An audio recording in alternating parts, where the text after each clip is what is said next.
বহু মানুষের বিদেশি মানুষের বহুগুলো আজকে বাড়িয়ে যাইতেছে। মিথ্যা বললাম? আমি শুনছি থানায় বলে প্রায় 140 জনের একটা লিস্ট আছে। 140 জনের লিস্ট হলো বিদেশ স্ত্রী রেখে গেছে, ফোন একটা দিয়ে গেছে, বড় বড় ফোন।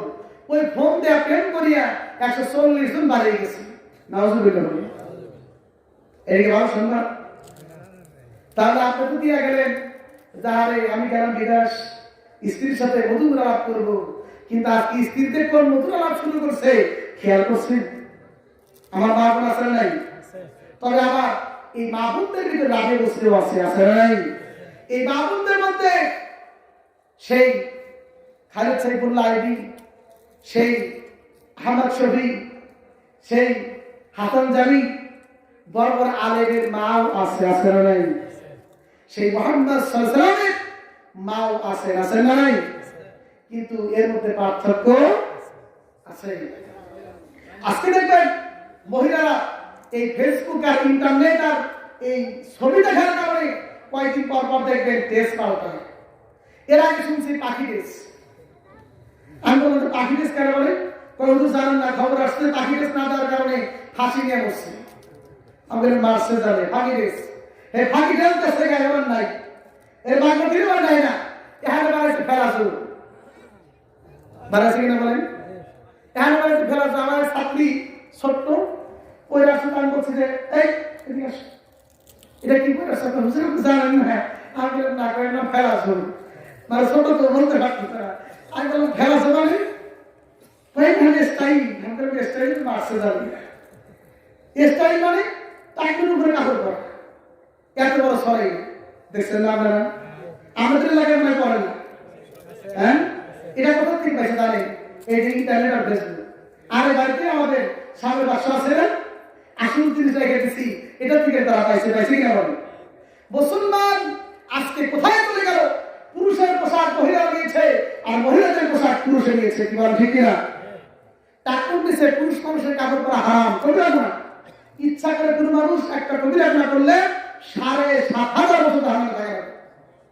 আজকে আমরা এটা করতেছি কিনা বলেন? পুরুষরা করে কিনা? আর মহিলা মানুষের টাকুর উপরে কাপড় পরিধান করলে এটা কবিরা গুনাহ, এটা ফরজ তরক হয়। কারণ পুরুষের সকল হচ্ছে নাভির উপর থেকে টাকুর উপর পর্যন্ত, মানে হাঁটুর নিচ পর্যন্ত, এটা ফরজ। আর মহিলাদের মাথার তালুক থেকে, মানে মাথার একদম চারদিক থেকে নিয়ে পায়ের তালু পর্যন্ত দেখে রাখা ফরজ। আজকে ওই ফরজটা মহিলা মানুষটা কয়েক পুরুষটা আমরা মিশে কিনা বলেন? আপনি দেখবেন নাগরপুর বাজার যান, নাগরপুর বাজারে দেখেন কয়জন পুরুষ মানুষ পেট পিঠে কাপড় নাই, দেখেন কাছে আছে না? পেট পিঠে কাপড় কোন মানুষ খোলা আছে? কোন পুরুষ আছে নাগরপুর বাজারে? আপনাদের বাজারে কোন পুরুষ নাই, কিন্তু মহিলা মানুষ আছে নাই?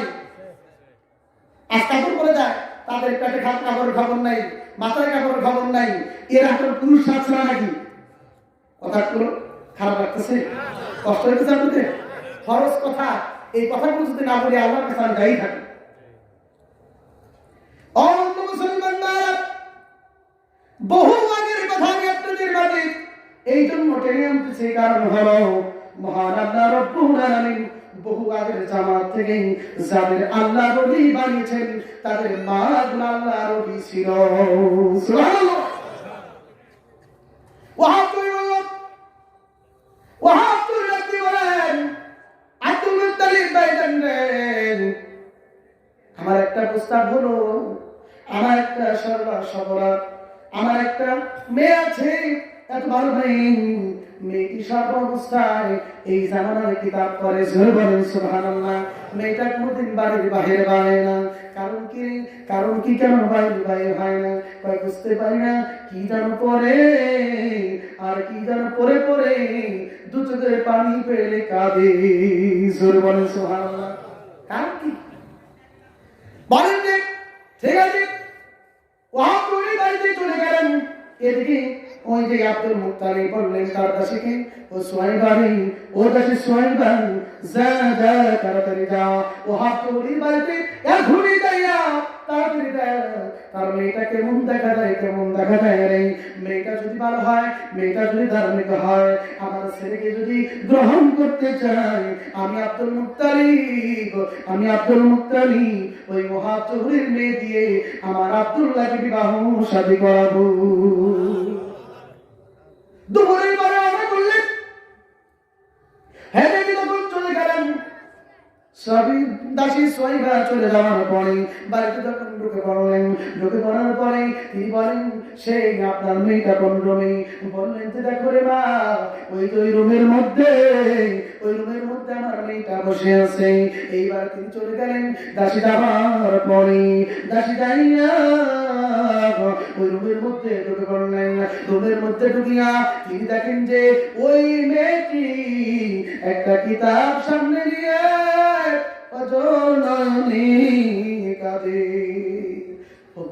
কাঁদে, আর মাঝে মাঝে পৃষ্ঠার গুলো উল্টায়, আর ওই কিতাবের পৃষ্ঠা উল্টাইয়া দু চোখের পানি ছেড়ে দেয়, দু চোখের পানি ছাড়ে। মাঝে মাঝে একটা নাম পান, ওই নামটা পাইয়া মুখের মধ্যে জড়াই নেন, আবার একবার চুমু খান। জোরে বলেন সুবহানাল্লাহ। এরকম যখন পড়াশোনা হয়ে গেল, বিবি ওই যে দাসী সোয়াইবা চিন্তায় পড়ে গেলেন, আমি এখন কি করি? কাঁদা বন্ধ হয় না, কান্নাও ছাড়ে না, কান্না বন্ধ হয় না, আমি এখন কি করবো? কেমনি তাকে প্রস্তাব জানাবো? আমি আব্দুল্লাহর বিবাহ শাদীর জন্য প্রস্তাব নিয়ে আসছি। জোরে বলেন সুবহানাল্লাহ। কান্না করে তার কিছু বলা যায়? কিছুই বলতে পারেন না। পিছনে দাঁড়িয়ে আছে, পিছনে দাঁড়ানো অবস্থায় তিনি দেখেন বহু সময় হয়ে গেল, কিন্তু ওই যে তার মেয়ে মহাজোহরের মেয়েটা মুহূর্তে কান্না বন্ধ করে না, দু চোখের পানি বেড়ে আর বুকে বুকে কান্দেন, আর বলেন মনে মনে একটু আওয়াজে বলতেছেন, আরে আমি যদি এর মা হইতে পারতাম। জোরে বলেন না সুবহানাল্লাহ। আমি যদি মা হইতে পারতাম। এবার তখন কান্না বন্ধ হয় না, বিবি সোয়াইবা পিছন দিয়া এরকম করে হাত রাখলেন। হাত যখন কাঁধের মধ্যে রাখছেন, কাঁধের মধ্যে রাখার পরে এইবার তিনি কাঁধের মধ্যে যখন হাত রাখলেন, হাত রাখার সঙ্গে সঙ্গে ঘুরে তাকাইয়া আরো জোরে জোরে কান্না শুরু করলেন। জোরে বলেন সুবহানাল্লাহ। জোরে জোরে কান্না শুরু হয়ে গেল, জোরে জোরে যখন কান্না করেন, বিবি সোয়াইবা যে দাসী সোয়াইবা আপনাকে জ্বরে বুকে ধরিয়া বললেন, মা রে, ও মা, আমি তোমার কাছে একটা প্রস্তাব নিয়ে আসছি। সুবহানাল্লাহ। প্রস্তাব নিয়ে আসছি, এই কথা বলে বলল, মা রে, আমি প্রস্তাবের কথা পরে বলবো, আমি প্রস্তাবের কথা পরে বলবো। ও মা, তুমি করে বলো রে মা, ও মা, করে বলো তুমি কি পারো, আর ওইখানে কি পাও ওইটা চুমু খাও, চোখের পানি ছাড়ো রে মা, করে বলো তুমি এটা কি পাইলা, এটা কি জিনিস? এই কথা বলার সঙ্গে সঙ্গে বলেন যে, ও মা, মা গো, আপনি আগে বলুন কি প্রস্তাব আপনি নিয়ে আসছেন। বলেন, না রে মা, আমি তোমার কান্না দেখে আমি নিজের চোখের পরে রাখতে পারি না। বলো বলো কোন নাম দেখে তুমি এত কান্না করো? বলো বলো রে মা, কি কিতাব তুমি পড়ো? এইবার তিনি বলেন, মা রে, এই কিতাব আর কোনো কিতাব নাই, এই কিতাব হলো তোমার কিতাব। কিতাব পড়ো, ও মা, মা রে, বলো বলো ওইখানে কি নাম পাও, আর কি বলো? আমার তো বুঝে আসে না। এইবার বলার পরে বলেন, না গো, ও মা, আমি যে কিতাব পড়ি, এই কিতাবের মধ্যে একটা নাম পাই, এমন একটি নাম পাই রে মা, এমন একটি নাম পাই, সেই নামটি হলো মুহাম্মাদুর রাসূলুল্লাহ। এই মুহাম্মাদুর রাসূলুল্লাহ নাম পাই। বলেন যে, মা রে, আমি বুঝতে পারলাম না, মুহাম্মদ আবার কে রে? তুমি তার নাম পাও, আবার চুমু খাও, এটা কান্দার আবার কি হলো? কান্নার কি হলো?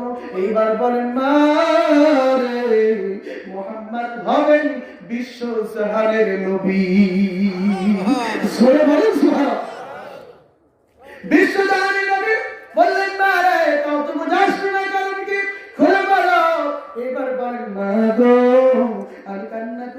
এই জন্য কান্না করবে মা। ও মা, সেই নবীর নাম শুনি ওই নবীর মা হবেন, তার মার নাম হবে আমিনা। আমি তো মা, আমার নাম আমিনা, আমার নাম তো আমিনা। আমি কি সেই ভাগ্যবতী নারী হইতে পারবো? আমি কি সেই ভাগ্যবতী হতে পারবো রে না? আমার উদ্দেশ্য সন্তান কি মুহাম্মদ হবে? আমি কি সেই নবীর মা হতে পারবো? বললেন না রে, আমি তো এটা বলতে পারলাম না। বলেন মা ঠিক আছে, আমার কথা থাক, বলুন তো কি প্রস্তাব আপনি নিয়ে আসছেন? বলেন মা রে, আমি এই প্রস্তাব নিয়ে আসছি, তার নাম হলো আব্দুল্লাহ। তার নাম আব্দুল্লাহ। এই বেটায় শোনার সঙ্গে সঙ্গে মা মেনা জ্বরে ধরে কান্না শুরু করলেন। মা রে, ও মা, এই কিতাবের মধ্যে আছে তার বাবার নাম হবে আব্দুল্লাহ। ও মা, জানি না আমার উদ্দেশ্যে মা হব কিনা আমি জানি না। ঠিক আছে, আমি এই প্রস্তাবের মধ্যে আমি না রাজি হয়ে গেলাম। সতী সাধু রানী যারা আছে তারা একটা নেককার স্বামী চাইতে চায় না বলেন। আর নেককার স্বামী চাইতে গেলে তাকে আমল করতে হবে কিনা বলেন? অবশ্যই ভালো আমল। এখন আমি যদি ফেসবুক চালাই, আমি যদি ইন্টারনেট দেখি, আমি যদি বাজারে বাজারে ঘুরি, আমি যদি সেই 14 ফেব্রুয়ারি চলে গেল তার ভালোবাসা নিয়ে ঘুরতে থাকি, আমার ঘরের সন্তান ভালো হবে? বহু মানুষ আসে, আইসা বলে হুজুর আপনি একটু আমার ছেলেকে দোয়া করাচ্ছে। আমি বললাম কেন? বলে আমার ছেলে তো পড়ালেখা করতে পারে না, হাফেজ হইতে পারে না, কি যে একটা মুসিবতে পড়ছে হুজুর, কথাই শুনে আমার ছেলে ভর্তি হয়, আপনি একটু দোয়া করেন যাই আমার ছেলে অন্তত হাফেজ হইতে পারে। আমি বললাম কারণ? আমি জানি পিতা মাতার দোয়া আসমান পর্যন্ত কোথাও বেড়া নাই, সরাসরি কবুল হয়। সুবহানাল্লাহ। আপনাদের বিশ্বাস হয়? পিতা মাতার দোয়াগুলো একদম আজ পর্যন্ত খালি জায়গা থাকে, এখানে কোনো বাধাবিঘ্ন থাকে না। আল্লাহ বলেন পিতা মাতার দোয়া করা দেরি হয়, আমি আল্লাহ তা কবুল করতে দেরি হয়ে গেছে। আমি বললাম কেন? আমার তো কবুল নাও হতে পারে, আপনি কেন দোয়া করেন না? কারণ দোয়া তো করি, আমি তো আসলে দোয়া করি, কাম হবো কেমনে? আমি বলে যে মারে কাম হবো কেমনে? দেখেন যে বড়দের আব্দুল কাদের জেলানি রহমতুল্লাহ আলাইহি, তার মার গর্ভে ছেলে, তার মা জন্মগ্রহণ করার পরে কিছুদিন পরে নিয়ে গেছেন মাদ্রাসা। সুবহানাল্লাহ বলুন না। মাদ্রাসায় নিয়ে গেলেন, মাদ্রাসায় মায়ের ওস্তাদের কাছে দিয়ে আসলেন পরদার শহীদ দিয়ে আসলেন। আমার ছেলেটা আমি ভর্তি করে গেলাম। ছেলেটা ভর্তি করলেন, ছেলেকে বলো তুমি আলিফ। এইবার বলে হুজুর থামে। সুবহানাল্লাহ বলেন। তুমি দাও ও ওস্তাদ আপনি থামেন। এই কথা বলিয়া এইবার বরফের আব্দুল কাদের জিলানী রাহমাতুল্লাহ আলাইহি তিনি সরাসরি শুরু করে দিলেন আউযু বিল্লাহি মিনাশ শাইতানির রাজীম বিসমিল্লাহির রাহমানির রাহিম আলিফ লাম মিম যালিকাল কিতাবু লা রাইবা ফীহি হুদাল লিল মুত্তাকিন আল্লাযীনা بالغيب ويقيمون الصلاة ومما رزقناهم ينفقون والذين يؤمنون بما أنزل إليك وما أنزل من قبلك وبالآخرة هم يوقنون. এরকম করতে করতে 18 বার কোরআন শুনিয়ে দিলেন। সুবহানাল্লাহ। 18 বার কোরআন শোনাইলেন, পরে পুরো কিতাব আসছে 20 বার কোরআন শোনাইলেন। শোনানোর পরে উস্তাদ হতভম্ব হয়ে গেলেন। কারণ কি? বাবা কোন মাদ্রাসায় পড়ছো? বলেন যে আমি কোন মাদ্রাসায় পড়ালেখা করি নাই, আমি তো এক পাশ আপনার মাদ্রাসায় আইলাম। বলেন না রে বাবা, খুলে বলো তুমি কোন মাদ্রাসায় পড়ছো? কয় যে আমি বুঝতে পারি না, তবে সর্বপ্রথম আমার মায়ের মাদ্রাসা আমি পড়েছি। জোরে বলো তো সুবহান। মায়ের কাছে চলে গেলেন, সব শিক্ষক বলে ছাত্ররা চলে যাইয়া পর্দার আড়াল থেকে সালাম জানাইলেন, মা গো, ও মা, আপনার ছাত্র আপনার ছেলেকে আমরা নিয়ে আসছি।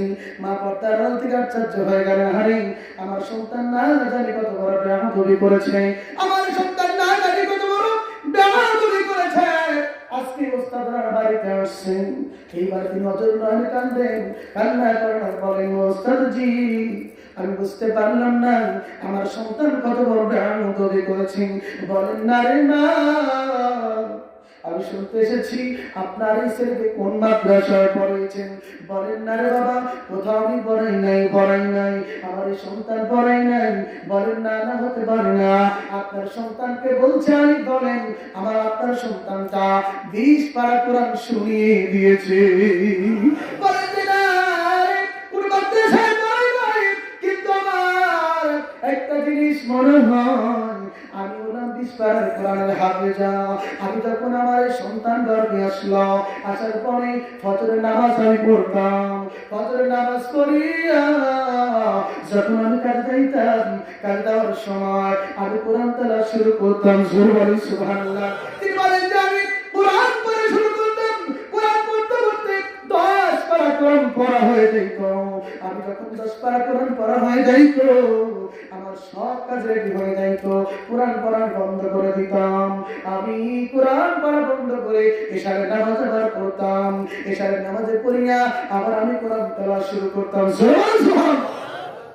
কোরআন তেলাওয়াত করতেন, কোরআন তেলাওয়াত করতে করতে 10 পারা খতম দিয়ে তারপর আমি ঘুমাইতাম। আমার মনে হয় রে ওস্তাদজি, আমার মনে হয় আমার এই সন্তানকে আমার আল্লাহ এই 10 পারা কোরআনের হাফেজ বানিয়েছেন শুধুমাত্র আমার এই বরকতে। জোরে বলেন সুবহানাল্লাহ। আজকে যদি মা বড় হয়ে যায়, আমার বিশ্বাস মা যদি বড় হয়, সন্তান বড় হবে, কোনো সন্দেহ আছে? আমাদের কোনো সন্দেহ আছে? ও মা, মা গো, আপনি যদি চান আমার সন্তানকে আমি আলিম বানাবো, আপনি যদি চান আমার সন্তানকে আমি বড় হক্কানি আল্লাহ ওয়ালা বানাবো, এখনো সময় আছে রে মা, নামাজ পড়ো। আমি গুনাহগার, সেই দাঁড়িয়ে আমি মসজিদ থেকে এসে আমি ফরিয়াদ করে গেলাম, অনুরোধ করে গেলাম, পাপ ধরে গেলাম, বলে গেলাম রে মা, আজকে থেকে একটু নিয়ত করো রে মা, পর্দায় থাকবা, পর্দা থেকে কোনোদিন বাইরে যাইবা না।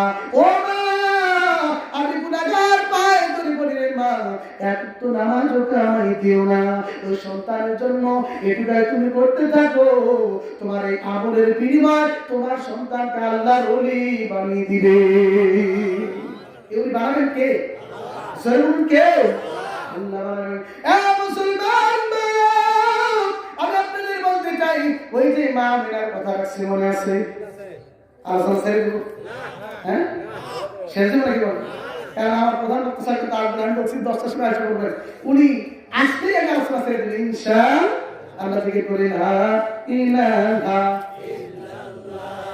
লা ইলাহা